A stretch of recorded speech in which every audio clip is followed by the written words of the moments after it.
Assalamualaikum warahmatullahi wabarakatuh. Selamat pagi anak-anak. Selamat semangat untuk belajar pagi hari ini. Pembelajaran pagi hari ini tetap bersama dengan Ibu Ais dengan materi sistem pencernaan subbab selanjutnya. Subbab tentang gangguan dalam sistem pencernaan. Nah, pada materi kemarin kita akan membahas tentang fungsi dan bagian pada sistem pencernaan kan. Nah, selanjutnya kita akan bahas tentang gangguan dalam sistem pencernaan. Apa saja gangguan dalam sistem pencernaan? Yang pertama, tentang apa ya tebak ini? Pasti kalian bisa menebak kan? Yap, benar, obesitas. Apa obesitas? Pasti kalian tidak asing dengan kata obesitas. Obesitas tersendiri adalah suatu kondisi tubuh yang memiliki kandungan lemak berlebih, sehingga dapat menimbulkan efek negatif pada kesehatan. Obesitas dapat meningkatkan risiko terkena beberapa jenis penyakit, seperti penyakit jantung, diabetes, dan osteoartritis.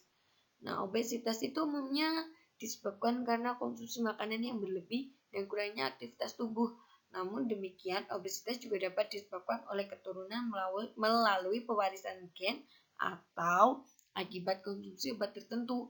Pada beberapa orang ada yang sedikit mengkonsumsi makanan namun mengalami kelebihan berat badan. Hal ini dapat disebabkan laju metabolisme tubuh yang lambat. Terus, apakah ada upaya yang bisa dilakukan untuk menanggulangi obesitas ini, Bu? Pastinya ada. Yang pertama, yaitu dengan berolahraga dan mengatur pola makanan. Pengaturan pola makanan dapat dilakukan dengan mengurangi konsumsi makanan yang banyak mengandung energi, seperti makanan yang tinggi gula dan lemak, dan banyak mengonsumsi makanan yang mengandung serat tinggi. Nah, jadi kita harus semangat untuk berolahraga. Selain bisa mencegah obesitas, olahraga bisa membuat tubuh kita menjadi bugar dan sehat selalu. Dan sebagai proteksi utama supaya penyakit tidak masuk dalam tubuh kita. Selain itu, kita jangan terlalu berlebihan makanan yang mengandung gula dan lemak, karena itu adalah faktor dari terjadinya obesitas.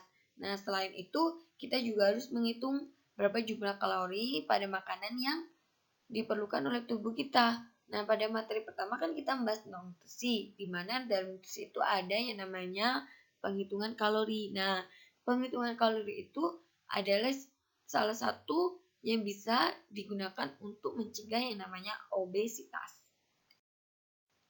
Selanjutnya yaitu tentang karies gigi. Apa itu karies gigi? Pasti kalian bisa menjawab dari gambar atau animasi yang ada pada slide ini. Karies gigi atau gigi berlubang merupakan kerusakan gigi akibat infeksi bakteri yang merusak lapisan gigi sehingga merusak struktur gigi. Bakteri pada mulut mengolah gula sehingga menghasilkan asam. Asam yang diproduksi selama metabolisme dalam mulut ini dapat merusak gigi. Gigi berlubang dapat menyebabkan nyeri pada gigi. Jika sampai terlalu dalam kerusakannya karena telah sampai merusak saraf gigi, pada umumnya penyakit gigi dan mulut disebabkan oleh kurangnya menjaga kebersihan mulut. Nah, ada salah satu upayanya, yaitu dengan gosok gigi minimal 2 kali sehari, membersihkan gigi dengan menggunakan benang gigi, obat kumur, atau berkumur dengan larutan garam dan air hangat dapat membantu mengurangi plak pada gigi, serta pemeriksaan gigi secara teratur dapat mengurangi perkembangan bakteri yang menyebabkan terjadinya penyakit pada mulut dan gigi. Selain itu, kamu juga harus mengurangi makanan-makanan manis seperti permen, minuman bersoda, atau makanan manis lainnya agar jumlah plak yang menempel pada gigi berkurang. Kamu juga dapat berkumur dengan air setelah banyak makan makanan manis.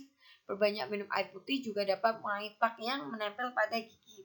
Nah, jadi karies gigi itu bisa kita cegah dengan sikat gigi minimal 2 kali sehari, yaitu saat kita bangun tidur dan saat kita akan tidur. Selain itu, kita juga bisa berkumur dengan larutan garam dan air hangat atau dengan bahan-bahan berkumur yang ada di pasaran atau toko-toko di daerah rumah kalian. Selain itu, kalian juga bisa perbanyak minum air putih karena dapat mengurangi plak yang menempel pada gigi. Jadi manfaat air putih itu banyak, bukan untuk dehidrasi saja, tapi juga bisa mengurangi plak yang menempel pada gigi. Jadi, kalian harus sering-sering dan suka dengan yang namanya sikat gigi.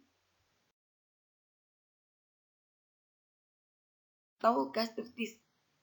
Mah apa? Apakah itu mah? Mah itu yaitu peradangan atau iritasi pada lapisan lambung. Mah itu dapat diakibatkan meningkatnya asam lambung, infeksi bakteri atau Helicobacter pylori, peningkatan asam lambung, stres, makan tidak teratur, dan mengonsumsi makanan yang terlalu pedas atau asam.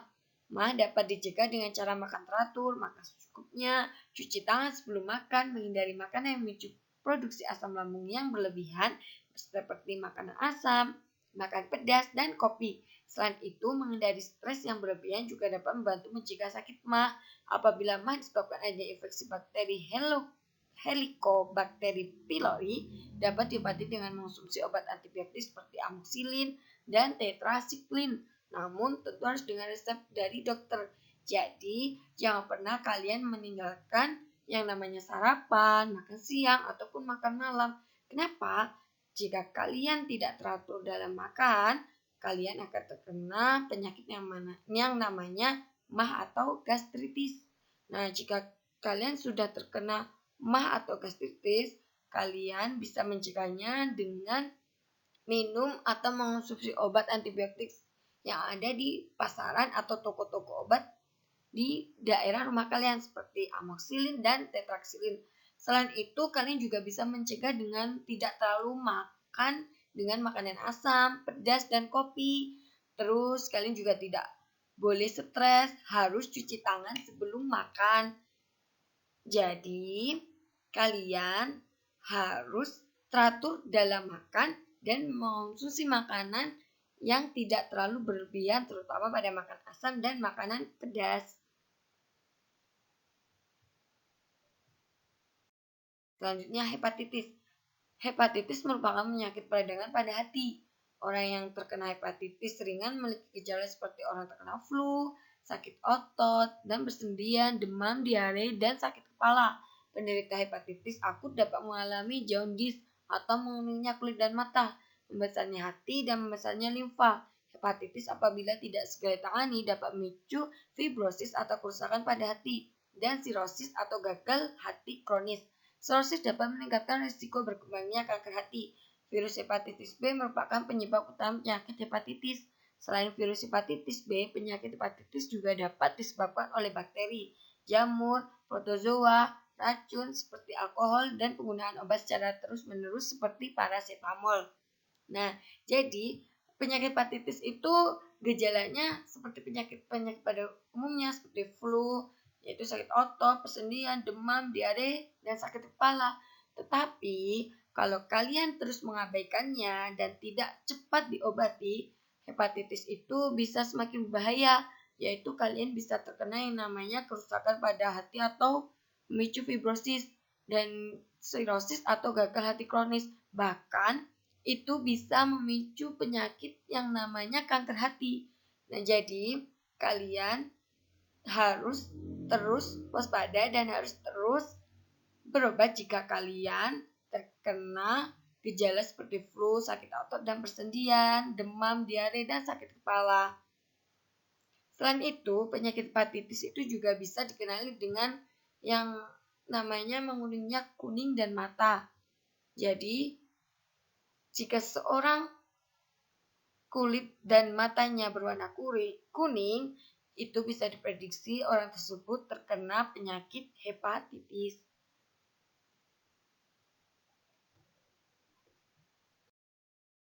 Diare. Diare adalah penyakit yang mungkin sudah banyak orang sering terjadi. Apa itu diare? Diare adalah penyakit pada saluran usus besar yang disebabkan oleh infeksi bakteri dan protozoa seperti Entamoeba coli. Ketika terjadi infeksi dinding usus besar teriritasi, gerakan peristaltik meningkat serta air tidak dapat diserap. Penderita diare dapat mengalami dehidrasi karena air dalam usus terus-menerus dikeluarkan. Selain itu, penderita diare juga akan mengalami mulas di perut karena kontraksi otot pada usus besar terjadi terus-menerus.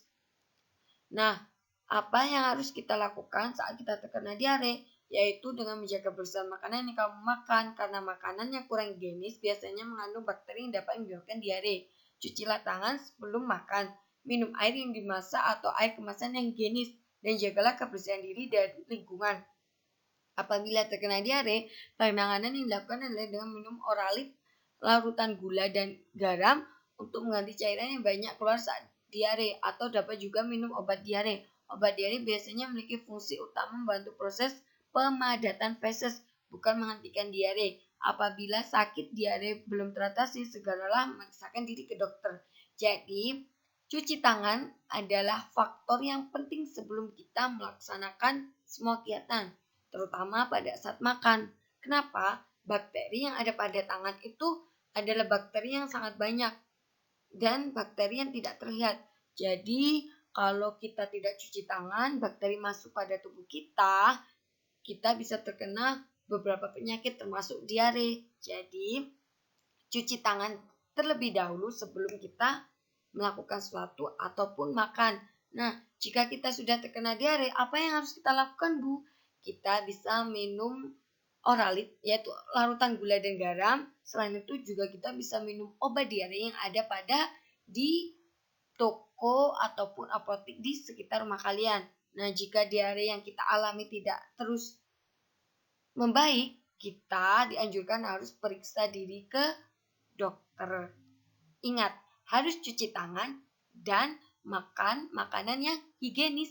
Selain itu, harus menjaga kebersihan diri dan lingkungan. Yaitu selanjutnya adalah konstipasi. Apa itu konstipasi? Dari gambar ini, apakah kalian bisa menebak?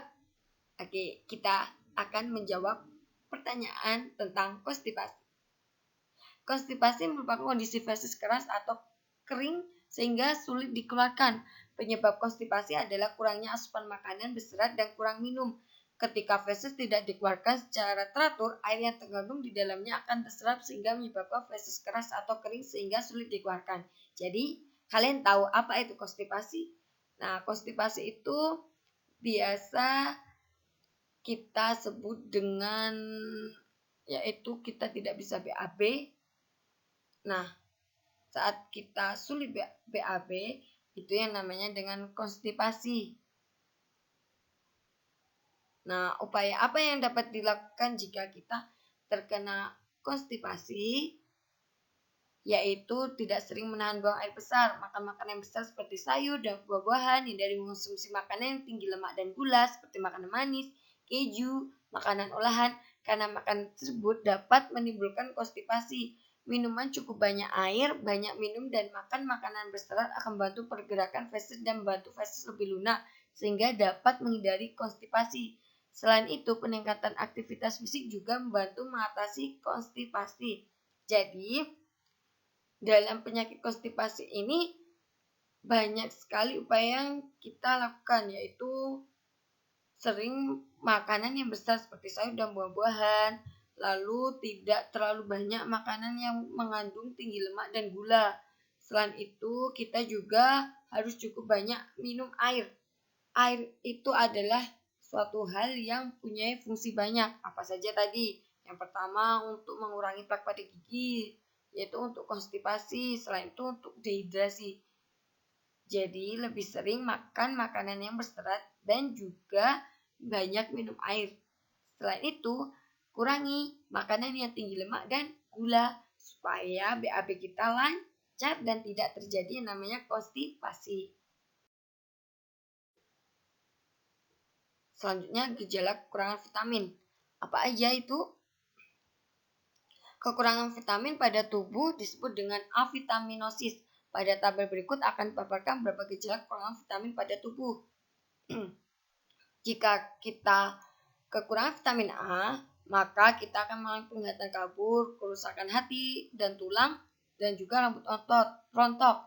Terus, jika kita kurang vitamin B, kita akan mengalami gangguan seperti penyakit beri-beri, gangguan saraf, kehilangan berat badan berlebih, dan anemia. Selanjutnya vitamin C.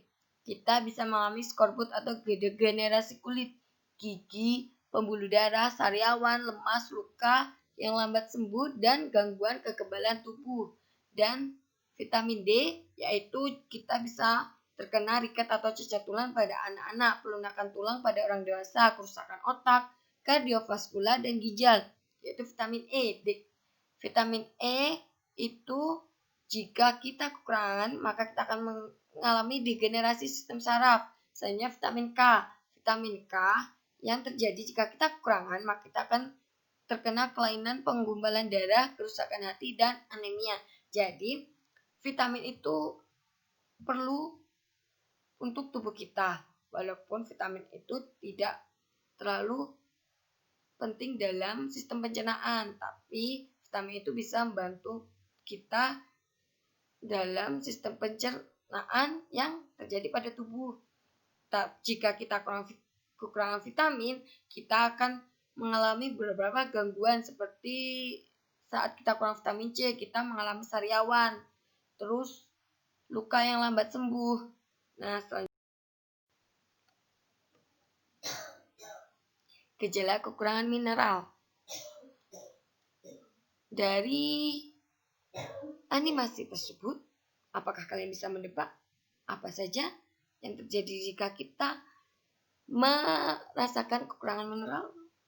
Nah, mineral kalsium atau Ca, yaitu keterlambatan pertumbuhan dan kehilangan massa tulang. Fosfor, lemas, kehilangan mineral dari tulang dan kehilangan kalsium, yaitu magnesium, gangguan sistem saraf. Natrium, kram otot dan nafsu makan berkurang. Selanjutnya besi, kita bisa mengalami anemia dan kelainan kekebalan tubuh. Selanjutnya iodium, kita bisa terkena gondok atau pembengkakan kelenjar tiroid. Dan selanjutnya adalah seng, kegagalan pertumbuhan, kelainan kulit, dan kegagalan. Oke, terima kasih. Semoga materi yang Ibu sampaikan bisa membantu kalian dalam penambahan materi kali ini. Nah, jika ada yang tanyakan, silakan kalian bertanya di grup WhatsApp yang sudah Ibu sediakan. Selamat menonton dan selamat belajar.